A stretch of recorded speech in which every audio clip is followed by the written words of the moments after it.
할렐루야, 감사합니다. 오늘도 비록 한 장소에 모이지 못했지만 온 가족들이 함께 모여서 예배한 줄로 믿습니다. 예배할 때 하나님께서 우리 마음도 열어주시고 또 말씀 가운데 큰 은혜 부어주실 줄로 믿습니다. 이런 저변에 얘기했습니다. 3명의 남자가 배를 타고 강을 건너고 있었는데 그만 식인종이 탄 배를 만나게 됐답니다. 그래서 이 3명의 남자가 식인종에 그만 붙잡히고 말았습니다. 저 식인종들이 이 3명의 남자에게 이렇게 말했대요. 너희가 가진 것을 지금 강에 던져라. 만약에 너희가 그 강에 던진 물건을 우리가 찾으면 너희는 죽을 것이고, 그리고 만약에 우리가 못 찾으면 너희 목숨을 살려주겠다고는 이런 약속을 했습니다. 자, 그런 소리를 들었을 때에 첫 번째 남자가 자신이 가지고 있었던 시계를 풀러가지고 아주 멀리 던졌다고 합니다.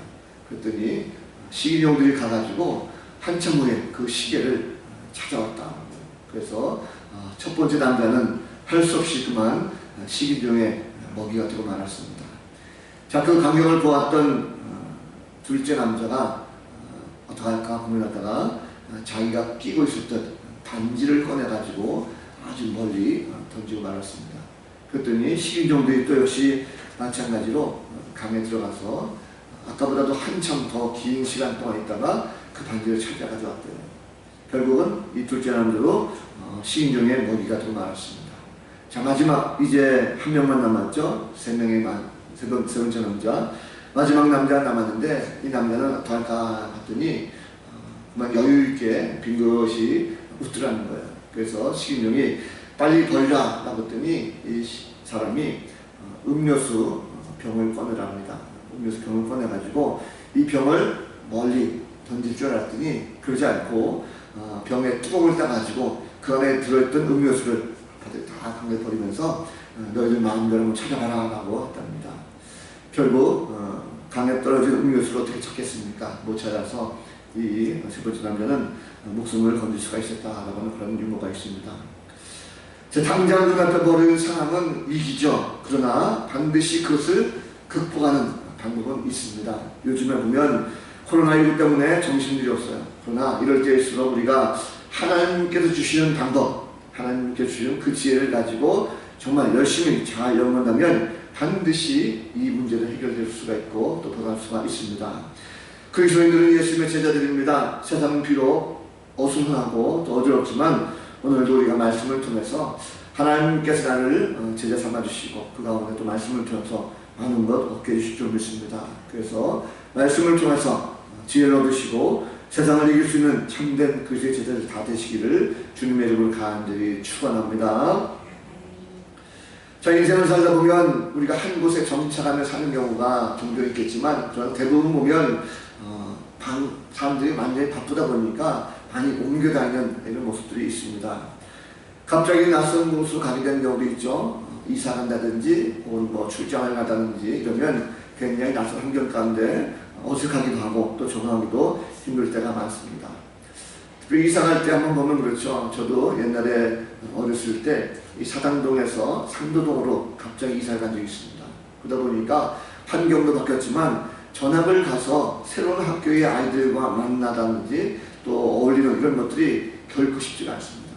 저 자신도 성격이 내성적인 모습이 있어서는 몰라도 지금도 가면 낯선 사람들과의 만남 또 대화 이런 것에 굉장히 좀 어색하기도 하고 또 어울리기 힘든 부분이 없잖아 많이 있습니다. 환경에 따라서 적응하는 것이 굉장히 좀 신경류가 있다는 거죠. 저 예수님 당시 어땠을까 봤습니다. 뭐 그때나 지금이나 사람 사는 삶은 다 똑같지 않겠습니까? 그런데 예수님과 제자들 이 공생의 기간 동안에 함께 늘 먹고 마시고 다녔어요. 그런데 오늘 보니까 예수님께서 갑자기 환경을 바꾸시는 이 모습이 있습니다. 새로운 환경 속으로 제자들을 내보내신다는 거죠.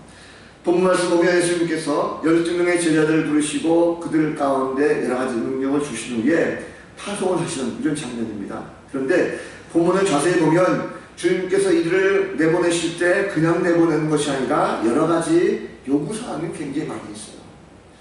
오늘 본문이 바로 그 내용입니다. 자, 여러분, 이런 많은 요구사항을 붙여가지고 내보낼 바에야 굳이 내보낼 필요가 있겠는가 하는 것입니다. 자, 제자들은 한마디로 보면 부족함이 참 많죠. 지금 어떻습니까? 이들은 배운 것도 부족하고 그리고 말도 굉장히 어눌합니다. 왜 그럴까요? 여기 사람들이 지금 어떤 사람들입니까? 예수님의 제자들 보면 이 어부들이 많죠. 무식한 사람들이 참 많습니다. 그리고 가진 것도 없어요.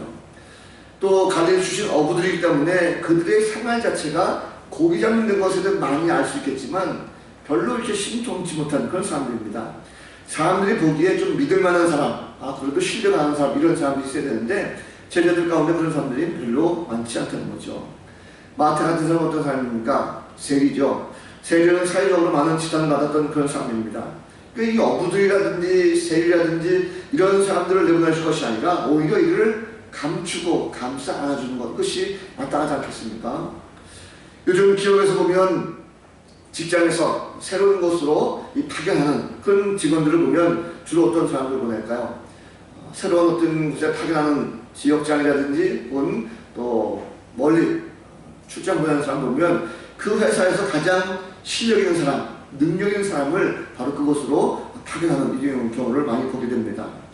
이를 처리할 수 있는 능력자, 그런 사람을 보낸다는 거죠. 제대로 훈련되지 못한 그런 사람이 파견하게 되면 어떻습니까? 오히려 이를 더 그르칠 수가 있다는 거죠.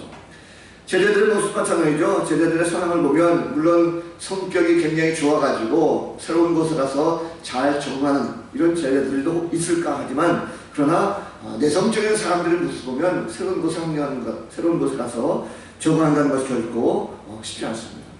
제자들 가운데 내성적인 사람들이 새로운 곳에 내보내진다고 하면 그 사람은 그곳에 가서 잘 적응한 것이 아니라 오히려 그것 때문에 더 마음 아파하고 걱정을 할 수가 있다는 거죠. 성도들도 마찬가지입니다. 성도들도 보면 굉장히 활발한 성격들이 있는가 하면 굉장히 내성적인 성격들이 있어요. 그러다 보니까 성도들끼리도 어울려라 할 때도 잘 어울리지 못하고 그리고 사람이 많이 바뀐다든지 봉사가 바뀐다든지 새로운 환경이 바뀌게 되면 어쩔 줄 몰라하고 굉장히 힘들어하는 이런 성도들도 많이 보게 됩니다. 주님께서 정말 제자들을 사랑하신다고 한다면 굳이 새로운 곳으로 보낼 필요가 없는 거죠. 지금 공생의 기간도 사실 시작한 지 얼마나 되지 않습니다. 그렇다고 한다면 굳이 새로운 곳으로 내보낼 것이 아니라 오히려 이들을 더 사랑으로 깊이 감싸 안아주고 그리고 말씀으로 그리고 기도로 더욱더 양육하는 이런 모습이 낫지 않겠는가 하는 생각을 해보게 됩니다. 제대로 훈련되지 않았는데 내보내게 되면 오히려 사람들에게 당하죠. 힘 있는 자들에게 오히려 먹히는 이런 삶으로 보여질 수가 있습니다. 세상에 보면 나보다 더 능력 있고 힘 있고 또 가진 자들이 얼마나 많이 있습니까? 그러다 보니까 제자들을 할지라도 쉽게 어설프게 내보냈다가는 오히려 세상 가운데 빛으로 소금으로 그들을 변화시키는 것이 아니라 오히려 제자들이 당하고 세상에 오히려 변화를 당하게 되는 이런 경우가 있을 수가 있다는 것입니다. 자, 공생이 시작한 지 얼마 되지 않았는데 제자들을 왜 굳이 내보내십니까? 좀 더 긴 시간 동안 제자들을 좀 더 가르치고 양육하고 그리고 담대하게 좀 만든 다음에 이들을 내보내도 늦지 않습니다. 그런데 주님은 오늘 말씀 보니까 이런 상황 속에서 제자들을 내보내셨죠. 그 이유가 뭘까라는 것입니다. 이유는 간단합니다. 그리고 우리가 알다시피 예수님의 공생 기간은 그리 길지 않습니다. 제자들은 예수님과 늘 함께 할 줄 알았어요. 평생토록 함께하면서 주님이 왕국 만드시면 이곳에서 얼마든지 우리가 편안하게 살 줄 알았습니다. 주님 마음은 그렇지 않죠. 주님은 지금 공생의 기간이 하루하루가 굉장히 아깝습니다. 빠른 시간 내에 이 제자들을 내보내서 뭔가 가르치려 하십니다. 훌륭한 일꾼으로 수익을 얻으셨다는 것입니다. 다시 말하면 주님께서 이 땅에 오셔서 이 모든 사람들에게 하나님 나라를 선포하고 이 백성들을 구원하시고자 하는 구원의 계획 속에 이 제자들을 가르치셔서 빠른 시간 내에 함께 이 사역에 동참하기 원하시는 그 주의 마음이 거기에 간절히 따라갈 수 있겠습니다. 그래서 제자들을 훈련시키고자 제자들을 실습하고자 바로 새로운 환경 속으로 내보내시는 그 주의 모습이 잘 간절히 따라갈 수 있겠습니다. 자, 그런데 예수님께서 제자들을 내보내시면서 가장 먼저 하신 말씀이 무엇입니까? 오늘 말씀 보면 이방인의 길로도 가지 말고 사마리아인의 거울에도 들어가지 말고 오히려 이스라엘 집에 잃어버린 양으로 가라 말씀하고 있어요. 자, 이방인들에 가지 말고 사마리아의 거울로 가지 말라. 이것은 이방인들보다도 먼저 우선적으로 유대인들, 잃어버린 양들을 먼저 구하라, 이런 말씀을 할 수가 있습니다. 자, 그렇게 본다고 하면 아니 예수님께서 왜 굳이 이방인들과 유대인들과 이렇게 차별하시나? 아니 자기 민족만 중요한가? 아니 민족주의자인가? 라고 우리가 오해할 수가 있습니다. 그 뜻은 아닙니다. 왜 이 말씀하셨을까 하면 여기 예수님께서는요, 항상 보면 제자들의 어떤 시야를 가리거나 또 영역을 좁히는 그런 분이 결코 아닙니다. 오히려 주님은 새로운 비전을 주시고 삶의 영역을 넓히기 원하신 것이 바로 주님의 모습입니다. 그렇다면 이 말씀은 어떤 뜻입니까? 주님은요, 이 말씀하시면서 제자들에게 우선 가까운 곳으로 먼저 가라 말씀하고 있어요. 자, 가까운 곳으로 먼저 가는 것이 무엇입니까? 주님은 제자들에게 먼 이방인들 향해서 나아가라, 그들에게 가서 힘들고 어렵지만 한번 붙어가라, 이것이 아닙니다. 가까운 곳에 가서 먼저 이 백성들을 먼저 너희들이 구해야 될 것이 아닌가라는 것을 말씀하고 있어요. 이 뜻은 어떤 의미가 있습니까? 이스라엘 백성들은 이미 하나님을 알고 있었어요. 하나님을 모르는 백성들이 아닙니다. 과거 조상 때부터 하나님을 알고 있었고, 그리고 가나안 땅에 들어와서 그들은 어땠습니까? 하나님을 알면도 불구하고 그들은 하나님을 말씀 가운데 순종하지 않았습니다. 징계받았습니다. 그리고 아수르와 바벨론 포로 생활을 겪었습니다. 그래서 신앙의 공동체자만 했지만 그들은 하나님을 멀리 떠났던 그런 사람들입니다. 하나님을 믿고 있었지만 하나님을 떠났던 바로 인물들이라는 거죠. 주님은 실족했던 이스라엘 백성들, 잃어버린 양들을 빠른 시간 내에 먼저 찾기를 원하셨다는 사실입니다.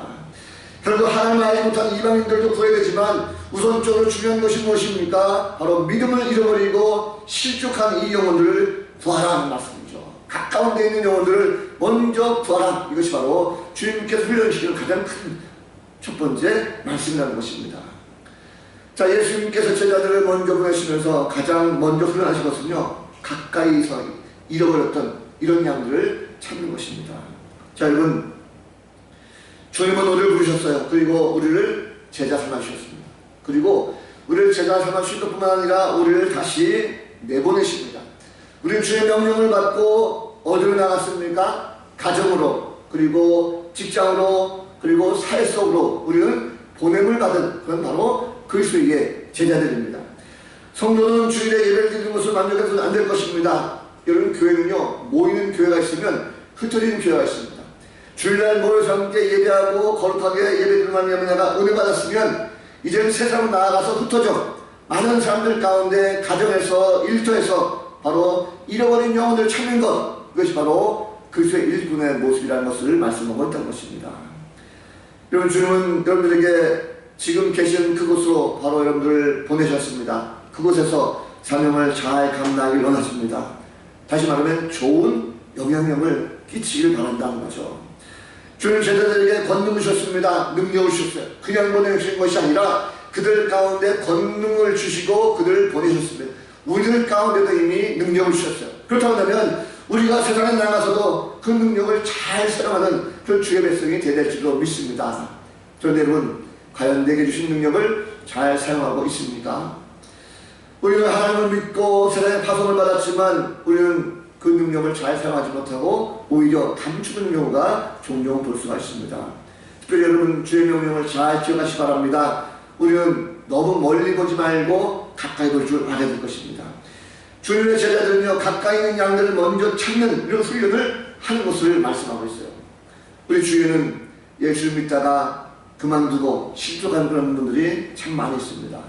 우리 교회에서도 실족한 영혼들이 많이 있죠. 또 가정에도 보면 우리 가족의 많은 식구들이 실족하고 예수 믿지 않는 경우가 종종 있습니다. 이웃에도 마찬가지고 직장도 마찬가지죠. 우리를 가까운 데 파송하신 이유가 무엇입니까? 그들을 찾는 훈련, 찾는 연습을 바로 주님께서 하라라고 말씀하고 있어요. 그렇다고 하면 우리가 주의 마음을 잘 헤아려셔서 잃어버린 양들을 꼭 찾는 것에 함께 힘을 쓸 수 있는 주의 거룩한 이끌림들 다 되시기를 주님의 이름을 간절히 축복합니다. 자, 이제 주님은 보내심을 받은 자들이 해야 할 일에 대해서 훈련하고 있어요. 다시 말하면 오늘 말씀 보니까 주님은 제자들에게 그들이 다니시면서 하늘나라가 가까이 왔다라고 선포하라 말씀하고 있어요. 뿐만 아니라 사람들을 고쳐주고 죽은 사람을 살려주고 나병 환자를 깨끗하게 해주고 귀신을 쫓아내라라고 말씀하고 있습니다. 그리고 거저받았으니까 너희도 거저주라 말씀하고 있어요. 자, 이 말씀을 전체적으로 이렇게 보면 이것은 제자들을 내보내시는 그 목적이 무언가라는 것을 한마디로 잘 요약하고 있습니다. 다시 말하면 이 제자들을 내보내시는데 하나님의 나라를 선포하고 복음을 선포하고 그리고 병든 자를 고쳐주고 가난한 자들을 돌아보라. 이것이 바로 주님께서 내보내신 하나의 목적이라고 할 수가 있겠습니다. 그것을 하나님 앞에 우리가 어둠을 비추는 빛으로 그리고 소금으로 쓰임받는 모습으로 우리가 비춰지고 있습니다. 세상을 나가보면 여전히 어둡고 캄캄합니다. 그리고 맛을 내지 못하고 있습니다. 우리가 하나님께 받은 은혜가 있다고 하면 우리는 세상에 나가서 아낌없이 이것을 나눠줄 수 있는 이런 성도가 되어야 될 줄로 믿습니다. 예수를 믿고 그리고 그의 제자된 성도들은 이 땅에서 단순히 머무는 것이 아니라 축복의 통로로 쓰임받는다는 사실을 여러분 꼭 기억하시기 바랍니다. 고인물이 되어서 썩는 것이 아니라 바로 내게 주신 그 은혜를 가지고 세상에 나가서 많은 사람들에게 그 은혜를 흘려보내는 축복의 통로가 바로 여러분이라는 사실입니다. 주님은 우리를 축복의 통로가 되라고 세상에 보내셨어요. 여러분, 예수님은 복의 근원이십니다. 하나님과 동등하신 분이십니다. 그런데도 불구하고 그분은 이 땅에 인간으로 오셨어요. 인간으로 오셔서 주님은 이 세상의 모든 사람들 가운데 바로 구원자가 되셨습니다. 그리고 우리를 또한 구원하셨어요. 그 구원하신 주님께서 우리를 잃은 양 가운데 우리를 내보내십니다. 뜻이 무엇이겠습니까? 그들에게 다시금 복음을 전하고 그들의 아픔을 치유하고 그들을 감싸 안으라고 하는 그 사명을 우리 가운데에 주셨다는 것입니다. 여러분, 양들 어떻습니까? 이런 양들은 목자를 잃어버리고 방황하고 있죠. 두려움 가운데 떨고 있습니다. 걱정과 근심 가운데 살고 있습니다. 우리가 잃어버리고 방황했을 때 주님은 우리 가운데 오셔서 우리의 목자가 되셨고 우리를 구해주셨어요. 그렇다고 하면 우리도 이제는 세상 가운데 나가서 훈련을 하는 것이 무엇입니까? 이런 양을 찾고 그를 위로하고 그를 감싸 안을 수 있는 모습, 이것이 바로 그리스도인의 참된 모습이 아닌가 생각이 듭니다. 주님께서 우리를 보내셨기 때문에 우리는 이제는 주님께서 하신 그 일을 우리가 대신해야 되는 것입니다. 받은 사랑을 전해야 되고 주님을 대신해서 상처 입은 자를 치료하려고 하는 끝까지 돌봐라는 이 사명을 우리 안에 주셨어요. 받은 사랑을 전하고 그리고 내가 사는 곳에 하나님의 나라를 세우는 것, 그것이 바로 우리가 해야 될 훈련의 모습이라는 것입니다. 요즘 보면 곳곳에서 한숨이 나오죠. 절망의 울음소리도 많이 나오고 있습니다. 어떤 곳은 원망과 한이 맺힌 서름도 있습니다. 주중에 보니까 코로나19가 전 세계로 확산되어지는 이 모습을 볼 수 있어요. 우리나라는 그나마 그래도 감소되는 추세다라고 하는 이런 얘기를 들었지만 그래도 안 그렇죠. 경북 대구 지역은 그래도 감소자가 있지만 도심 지역은 오히려 확산되는 이런 모습을 볼 수가 있습니다. 우리나라는 그래서 치더라도 보니까 세계적으로 확산되고 있어요. 이탈리아는 이미 10,000명의 확진자가 넘었습니다. 1,000명의 사망자가 넘었어요. 중동도 마찬가지입니다. 이란 지역이 어마어마하게 많이 퍼져가고 있습니다. 미국도 이제 국가재난 선포를 했어요. 자, 이런 모든 가정 속에 보면 어떻게 이 모든 재난을 이길 수 있을까? 이런 시대의 악한 모습 보면 우리 그리스도인은 어떻게 우리가 세상 속에서 이 사명을 감당해야 될까라는 것입니다. 이번 코로나19 사태 보면서 저는 우리 국민들이 참 대단하다는 생각이 들어요.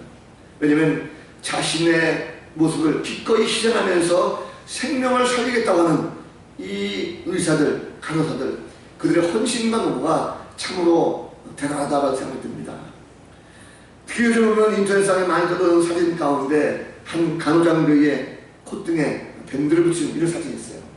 육군 간호사관학교를 졸업한 그런 장교입니다. 여군 대위인데 이 여군 장교는 원래 근무지가 춘천병원이라고 해요. 그런데 이번 사건으로 말미암아 이 사태를 말미암아 기꺼이 대구로 보냄받았습니다. 열심히 최선을 다해서 환자들 돌보는 그 희생, 이 사진을 볼 때마다 많은 사람들에게 희망을 주었고 또 우리들 가운데 감동을 주었습니다.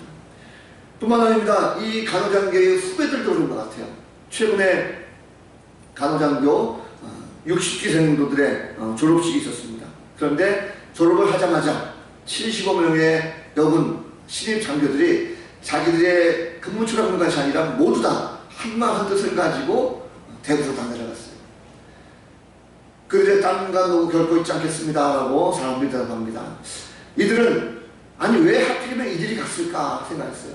이미 군대에는 고참 장교들도 많이 있을 것이고 그리고 많은 사람들 경력자들도 많았을 것인데 이들이 왜 갓 졸업하자마자 곧바로 대구로 내려왔을까. 저도 상하주를 경험해봐서 아는데 주로 이런 사람들은요 국가에 대한 헌신이 굉장히 강합니다. 나라가 나를 부르고 나라가 나를 보낸다고 한다면 내 생명을 다해서라도 나는 가겠다 하는 것이 바로 이들의 삶입니다. 저 이들의 모습은 참 감동받은 것이 무엇이냐면 아니 젊은 사람들, 예수를 믿지 않은 사람들도 이러한 사명 때문에 자기를 보낸 곳에 가서 기쁨을 가지고 헌신하고 사람들에게 감동을 주고 감격을 주는데 과연 우리 그리스도인들은 어떠한 삶을 통해서 세상 사람들 가운데 감동을 줄 수 있겠는가 하는 것입니다. 그렇다면 지금 낙심하고 있는 많은 사람들, 상처받은 많은 사람들에게 우리가 그리스도로서 어떻게 저들을 위로할 것인가 우리가 한번 생각을 볼 필요가 있다는 거죠.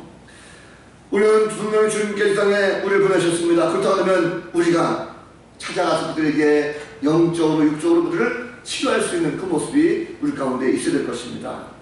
영적으로 침체한 영혼들에게는 함께 말씀으로 기도로 그들을 위로해야 될 것이고 육적으로 힘들어하는 사람들 있다고 하면 함께 내가 가진 것을 나누고 말미암아 실천할 수 있는 이 삶이 우리 가운데 있어야 될 것입니다. 그것이 바로 우리를 그 가운데 보내신 주님의 목적이라는 거죠. 제자로서 이런 일을 수련하지 않으면 복음을 전하기가 쉽지 않습니다. 어려울 때 우리를 세상 가운데 보내신 그 주의 목적이 무엇인지 우리가 바로 알고 결코 이것을 잊지 않는 거룩한 성도를 다 되시길 간절히 바랍니다. 자, 제자들을 세상에 보내신 목적이 무엇인지 알았습니다. 그렇다고 하면 세상 향해 나가는 이 제자들은 우리가 무엇을 준비해야 될 것인가 하는 것입니다. 주님 오늘 말씀하십니다. 제자들에게 전대에 금화도 갖지 말고 은화도 갖지 말고 동전도 넣지 말라. 그리고 여행용 배낭이라든지 속옷도 그리고 신발도 지팡이도 지지 말라 말씀하셨어요. 일꾼이 자기 먹을 것을 얻는 것은 마땅하다 말씀하셨어요. 주님이 제자들을 새로운 곳에 내보내시면서 먹지 말고 가지지 말라 굉장히 협박하는 것 같아요. 지금 참 너무하시죠. 무일푼으로 가방도 지갑도 없이 단번호수로 그냥 맨발로 내보내신 것 같아요. 이 말씀대로 나간다면 어떻게 주의 제자로 나가서 사명을 감당했습니까? 그런데 이 말씀대로 살라는 것은 아닙니다. 다시 보면 이 말씀은요 꼭 이렇게 살라고 요구하는 것이 결코 아니라 이 말씀을 잠깐 너희를 훈련시키고자 지금 내보내고 있는데 이 기간 동안만 너희가 이렇게 한번 훈련해봐라 경험해봐라 라고 말씀하는 것으로 해석할 수가 있습니다. 자, 그런데 이 말씀 속에 굉장히 중요한 메시지가 담겨져 있습니다. 가장 중요한 것은 뭐냐면 본질을 잊지 말라는 거예요. 하나님의 일꾼은 너희가 쓰임받고 있는데 너희는 그 보내신 분의 뜻을 잊지 말고 너의 본분을 결코 잊지 말아라 라는 것으로 말씀하고 있습니다. 다시 말하면 보냄을 받은 자들은요 사명을 감당하다 보면 때로는 물이 없을 때가 있습니다. 때로는 먹을 것이 없을 때가 있습니다. 잠잘 곳이 없을 때도 있습니다. 그러나 그것을 내가 준비하려고 내 공로로 만들지 말라는 뜻입니다. 왜 그렇습니까? 하나님께서 재우신다는 거죠. 하나님께서 먹이시고 입히시다는 것입니다. 그래서 모든 것 준비는 다 하나님께서 하신다는 것입니다. 하나님은 여호와 이레의 하나님이라는 거죠.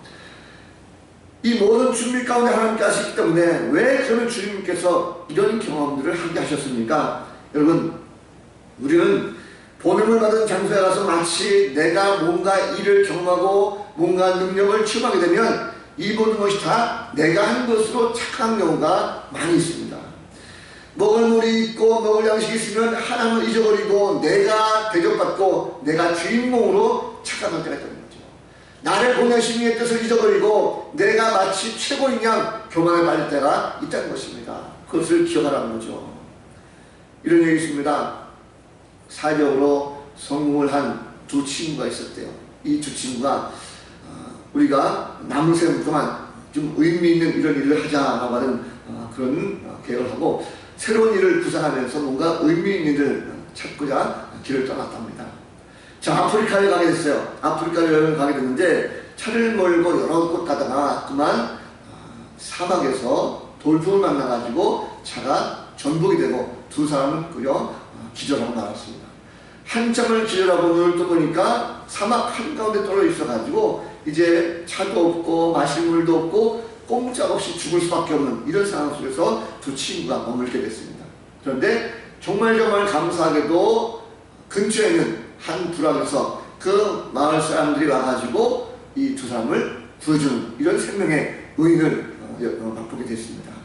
자, 이 두 사람의 친구가 그곳에 머물면서 자기들 목숨을 구해준 이 원주민들 가운데 참 감사하는 마음을 가지고 어떻게 하면 우리들을 이렇게 의민을 할 수 있을까라는 생각이 들어서 가만보니까 이 아프리카 원주민들이 물이 없어가지고 아주 먼 길을 물을 길러 가는 이 모습이 그 가운데 있었습니다. 그래서 이 친구들이 좋다, 우리가 여기다가 우물을 만들어주자라고 해서 비싼 돈을 들여가지고 우물을 만들어서 이 마을 전체 불황민들이 수시로 먹을 수 있도록 그 자비를 베풀었다고 합니다. 그리고 나서 거기다가 이 친구들이 그래도 우물을 만들었으니까 우리가 여기다가 기념비를 하나 세우자라고 해서 그것을 기념하는 기념비를 세웠다라는 것입니다. 자, 그리고 돌아왔어요.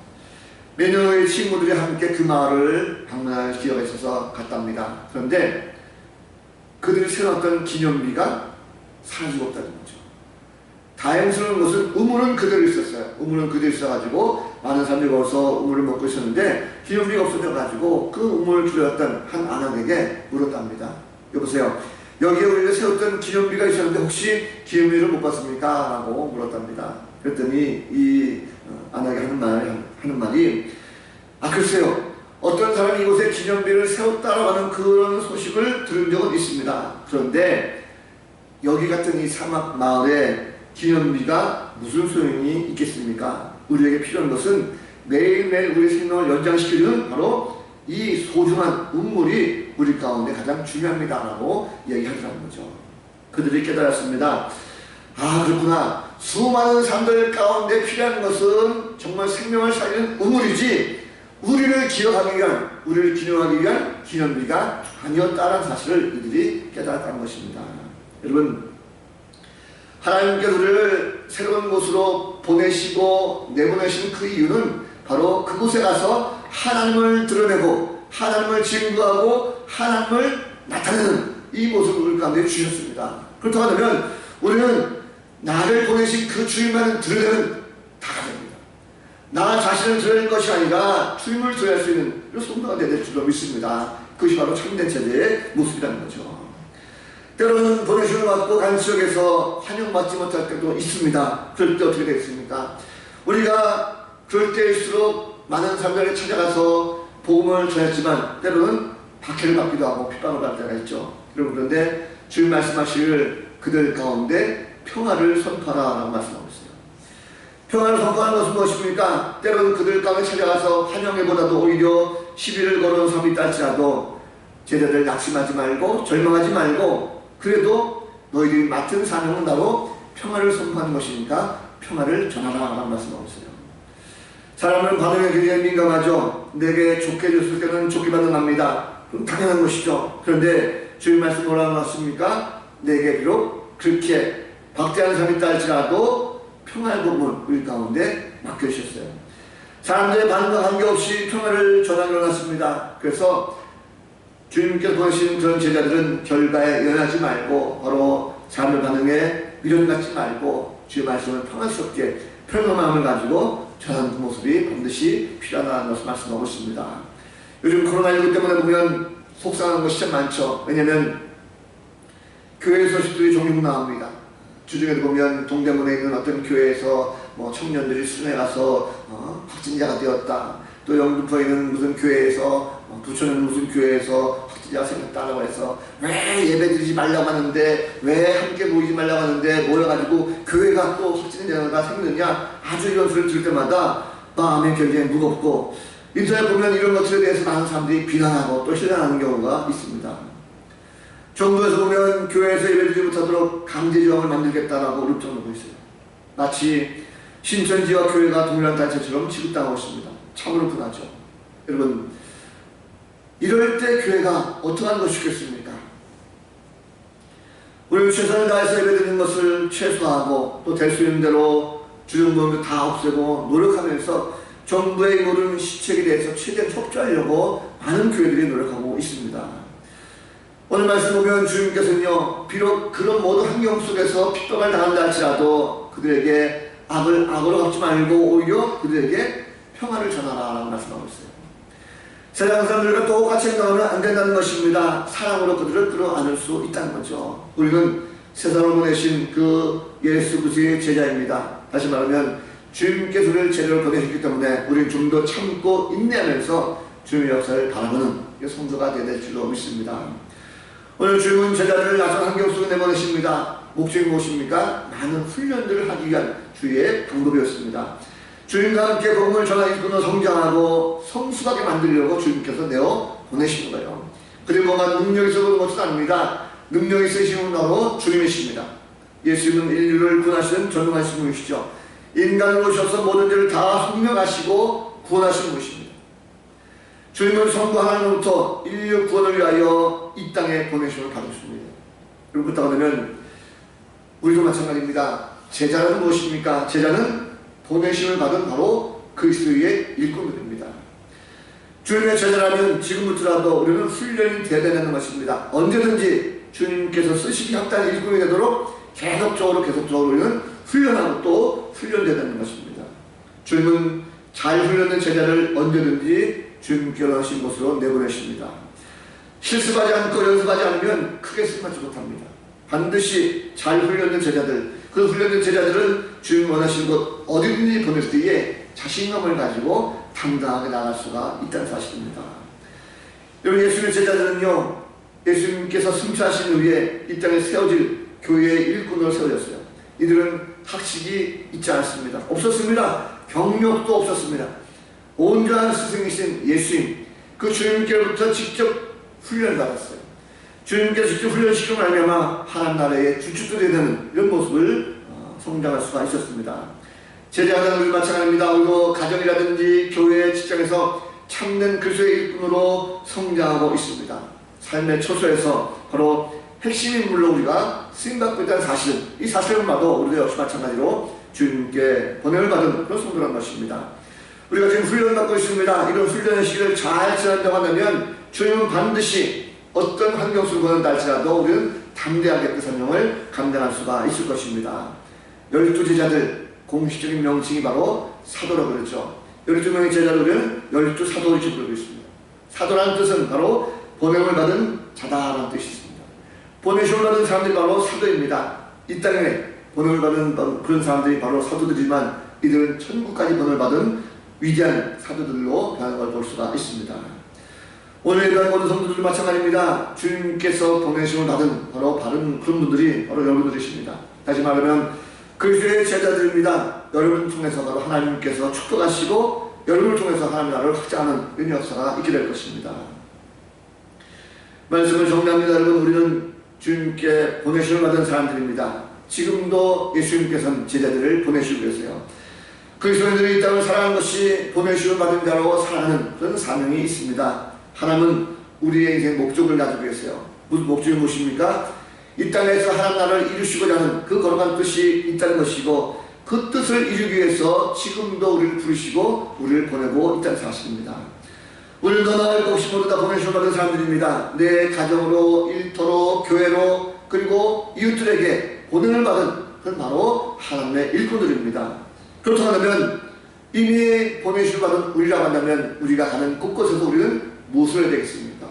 오늘 말씀과 같이 지금같이 힘들고 어려운 시대에 세상 속에 나가서 많은 사람들에게 그들의 아픔을 위로하고 또 치유하고 그들과 함께 보듬어줄 수 있는 이런 믿음의 일꾼들, 바로 여러분 사실입니다. 우리가 이런 시대에 보내심을 받았다는 사실을 알고 함께 그 믿음을 가지고 세상에 나가서 승리하는 성도가 되었으면 좋겠습니다. 코로나19 때문에 마음이 많이 주됩니다. 그러나 여러분은 세상에 보내심을 받은 바로 하나님의 일꾼이라는 것을 결코 잊지 마시기 바랍니다. 사순절입니다. 초소에서나마 우리가 항상 말씀을 보시고 또 찬송하시면서 십자가 말씀 잘 묵상하시고 이 모든 질병들이 속히 잘 끝날 수 있도록 함께 기도하는 믿음의 권속도 다 되시기를 우리 구주 예수 그리스도 이름으로 간절히 축원을 드립니다. 아멘. 기도하겠습니다. 거룩하신 하나님, 예수님께서 제자들을 세상에 보내셨듯이 또 우리들도 세상에 보내신 줄을 믿습니다. 세상에 나가서 어지럽고 힘든 이 세상에 빛으로 소금으로 맡겨진 사명을 잘 감당할 수 있는 귀한 백성들 되게 하여 주옵소서. 주님께서 허락하신 많은 축복들을 흘려보내는 축복과 통로가 되게 하여 주옵소서. 감사드리옵고 예수 그리스도 이름으로 간절히 기도하옵나이다. 아멘.